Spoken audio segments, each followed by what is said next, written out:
ലോകമാകെ തിരുനബിയുടെ ജന്മദിനം ആഘോഷിക്കുന്ന ആഹ്ലാദകരമായ സമയമാണിത്.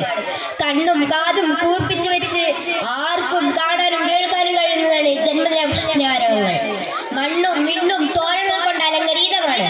ഗഗന നീലിമയിൽ നക്ഷത്രങ്ങൾ വർണ്ണമഴ പൊഴിയുന്നത് നിങ്ങൾ കാണുന്നില്ലേ? എന്താണ് ഇതിന് കാരണം?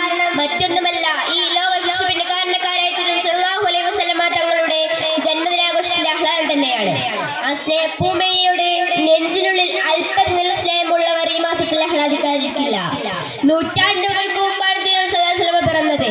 അതേ മക്ക എന്നൊരു മണൽ ഭൂമിയിലാണ് അവിടുത്തെ ജനനം. കാലുഷിതമായിരുന്ന അക്കാലം മനുഷ്യർ ജീവിത ലക്ഷ്യം മറന്നു ജീവിച്ചു. അവരെ ജീവിതത്തിന്റെ അർത്ഥം പഠിപ്പിക്കുകയായിരുന്നു തിരുനബി സല്ലല്ലാഹു അലൈഹി വസല്ലമ തങ്ങൾ. സത്യം കണ്ടറിന്റെ ആയിരങ്ങൾ വിശുദ്ധത്തിന്റെ വാഹകരായി മാറി. നന്മയും തിന്മയും അവിടുന്ന് പഠിപ്പിച്ചു. സത്യവും അസത്യവും അവിടുന്ന് വേർതിരിച്ചു കാണിച്ചു. അവിടുന്ന് പഠിപ്പിക്കാൻ ബാക്കി ഇനിയൊന്നുമില്ല.